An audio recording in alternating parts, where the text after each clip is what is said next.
আজকে তো 31st night না? কয়টা বাজে? হ্যাঁ, আরো সময় বাকি।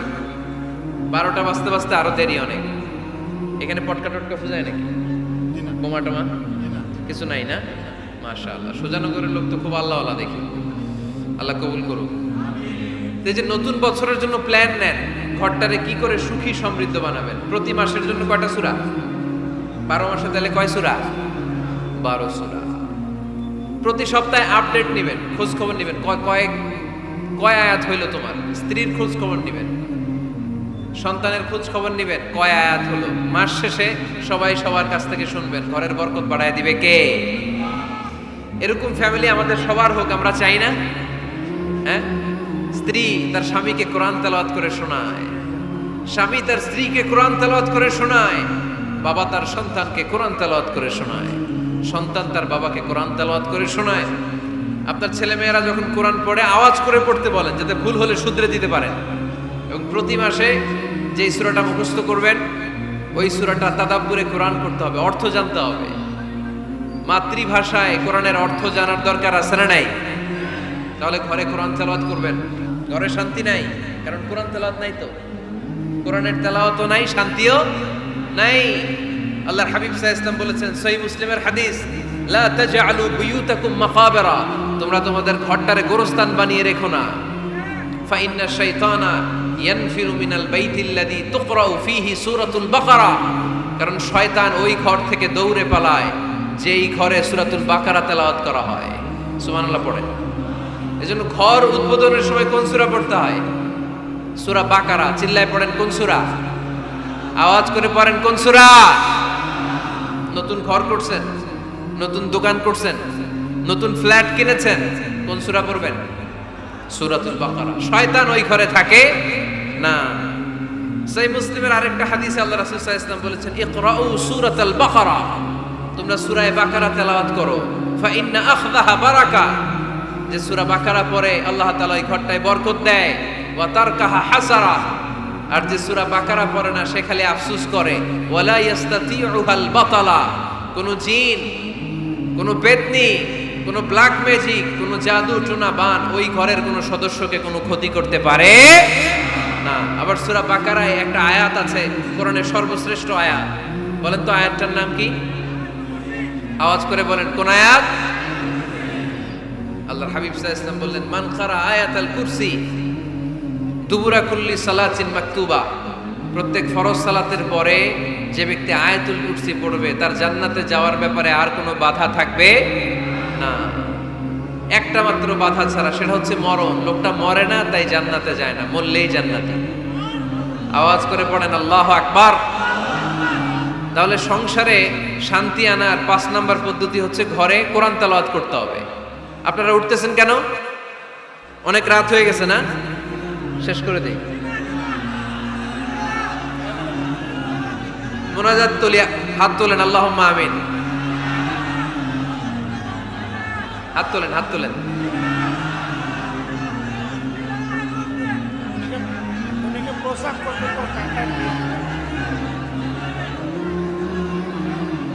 কি দোয়া করবেন না? আরো কয়েক মিনিট শুনবেন? মাঝখান দিয়ে যে 2-4 জন উঠা বসা করতেছেন কেন? পেশাব ধরছে এটা? ঠিক আছে, জি হয়।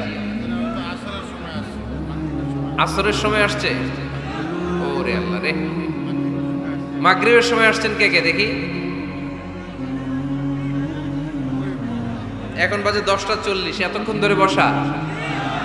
হাত নামান। আসরের সময় আসছেন কারা কারা দেখি? আসর থেকে বসা? হাত নামান। জোহরের সময় আসছেন কারা দেখি? জোহরের সময় চলে আসছো তোমরা। আল্লাহ তুমি কবুল করো, আজকের মাহফিলটারে নাজাতের ওসিলা বানাও। তাহলে ঘরে সুখ শান্তি আর সমৃদ্ধি আনার 5 নাম্বার ফর্মুলা হচ্ছে ঘরে কোরআনের তেলাওয়াত লাগবে।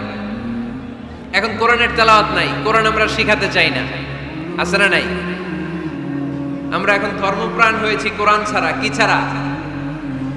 ধর্মপ্রাণ, ধর্মপ্রাণ, আমরা বড়ই ধর্মপ্রাণ।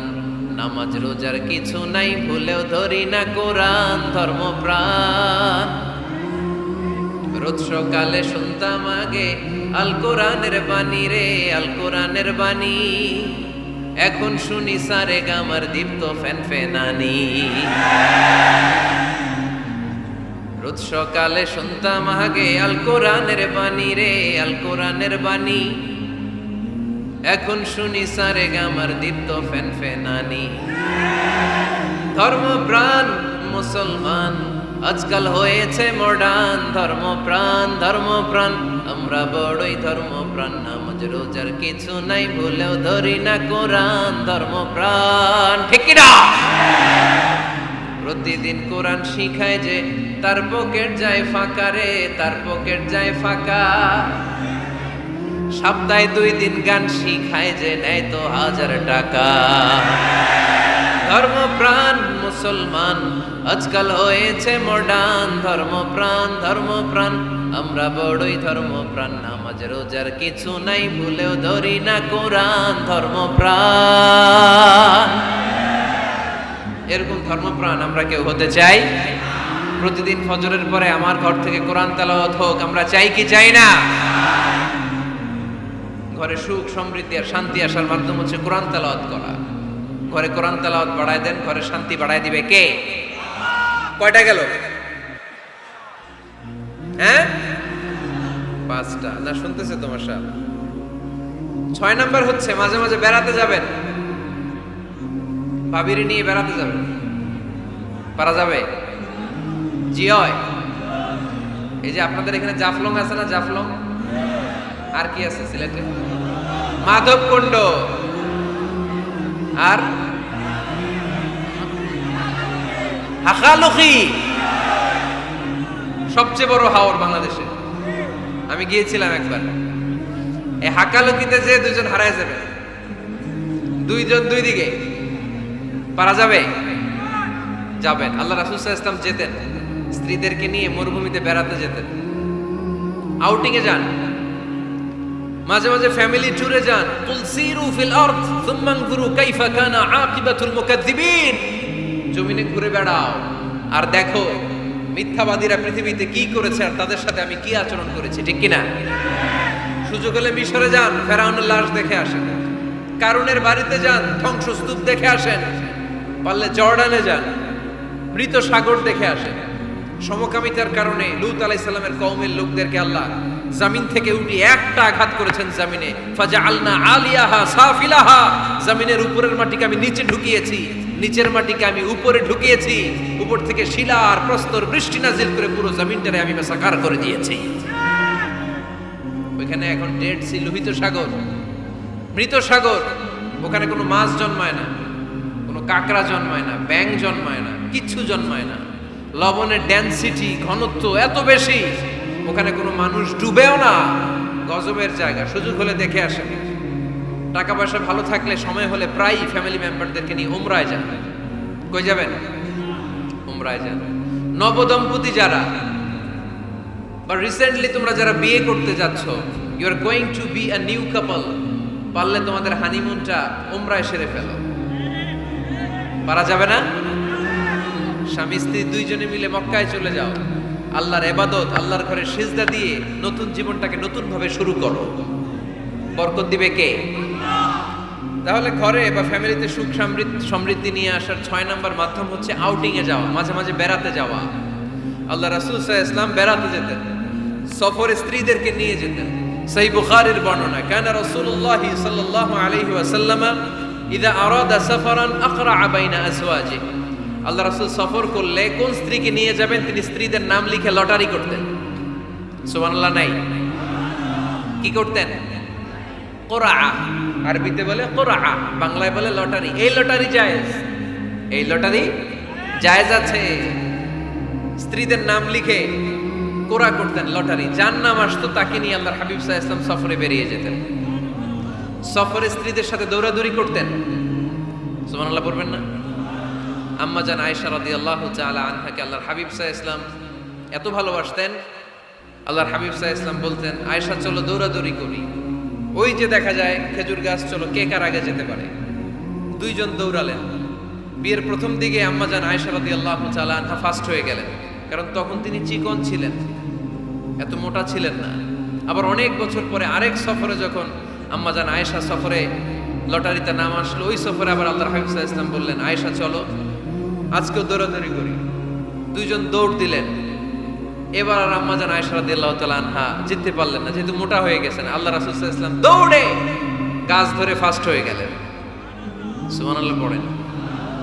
আম্মাজান আয়েশা এবার রাগ করে বসে আছেন। আল্লাহর হাবিব সাল্লাল্লাহু আলাইহি ওয়াসাল্লাম বললেন, হাযিহি সাবকাতু বিতিলক, ওই যে কয়েক বছর আগে আয়েশা একদিন রাতে তুমি আমারে হারাই দিছিলা, আজকে তোমারে হারাইয়া ওটার প্রতিশোধ তুলে নিলাম। সুবহানাল্লাহ পড়তে পারলেন না? কি ভালোবাসাবাসী ছিল, কি খুনসুটি ছিল, কি আদর্শ আগের সমৃদ্ধ সুখী শান্তির একটা সংসার ছিল বিশ্বনবী সাল্লাল্লাহু আলাইহি ওয়াসাল্লামের। তিনি স্ত্রীদের সাথে খোশ গল্প করতেন, বিনোদন করতেন, হাসি ঠাট্টা করতেন। তবে এই বিনোদন ছিল সুস্থ বিনোদন, এই রসিকতা ছিল সুস্থ রসিকতা, ঠিক কিনা? আমরা এটা করতে চাই না। অনেকের চেহারা, আমাদের চেহারার মধ্যে কোনো হাসি নাই, খালি রাগ আর রাগ, আছে না নাই? অনেকে দেখবেন 5 বছরও একবারও হাসে নাই। সুজানগরে আলহামদুলিল্লাহ এরকম নাই। সুজানগরের এই যে সবাই হাসতেছে, সবার মুখে হাসি। হাসবেন, মুচকি হাসবেন, মুচকি হাসি দেওয়া সুন্নাত। আর মুচকি হাসতে পয়সা লাগে না। পয়সা লাগে তো হাসেন না কেন? মুচকি হাসেন, হাসি দেওয়া সুন্নাত। তো তাহলে 6 নাম্বার যে পদ্ধতি আমরা পেলাম ঘরে সুখ শান্তি আনার, মাঝে মাঝে ফ্যামিলি মেম্বারদেরকে নিয়ে আমরা হাকালুকি হাওড়ে হারিয়ে যাব, আমরা মাধবকুণ্ড বেড়াতে যাব, আমরা জাফলং এ যাব, পারলে আমরা কক্সবাজার সমুদ্র সৈকতে যাব, যেমনটি আল্লাহর হাবিব সাল্লাল্লাহু আলাইহি ওয়াসাল্লাম স্ত্রীদেরকে নিয়ে বেড়াতে যেতেন। ইনশাআল্লাহ পড়েন, পারবেন তো? যাবেন তো সবাই? আচ্ছা, 7 নাম্বার পদ্ধতি সংসারে সুখ শান্তি ফিরে আনার, ফ্যামিলির গুরুত্বপূর্ণ বিষয়ে সিদ্ধান্ত নিতে পরামর্শ করবেন। Family meeting. কি করবেন? কি মিটিং? ফ্যামিলি মিটিং করবেন, পরামর্শ। এক্ষেত্রে স্ত্রী, সন্তান, ভাই, বোন, আব্বা আম্মা সবার পরামর্শ নেবেন। অনেকে আছে কারো কথা শোনে না, মনে যা চায় তাই করে, আছে না নাই? পরে আফসোস করে, পরে হাই হাই করে। কারণ যারা পরামর্শ করে এরা কোনোদিন হাই হাই করা লাগে না। চিল্লায় বলেন ঠিক কিনা? এজন্য আল্লাহ বললেন, ওয়াশাবিরহুম ফিল আমরি ফাইদা আযামতা ফাতাওয়াক্কাল আলাল্লাহ। গুরুত্বপূর্ণ বিষয়ে সিদ্ধান্ত নেবার আগে তোমরা পরামর্শ করে নাও। যখন তোমরা পরামর্শ করে সঠিক সিদ্ধান্তে উপনীত হয়ে যাবে, তখন তাওয়াক্কুল করবা একজনের উপর, তিনি কে? সিদ্ধান্ত যখন নিয়ে ফেলবেন আল্লাহর উপর তাওয়াক্কুল করবেন। এজন্য পরামর্শের কোনো বিকল্প নাই।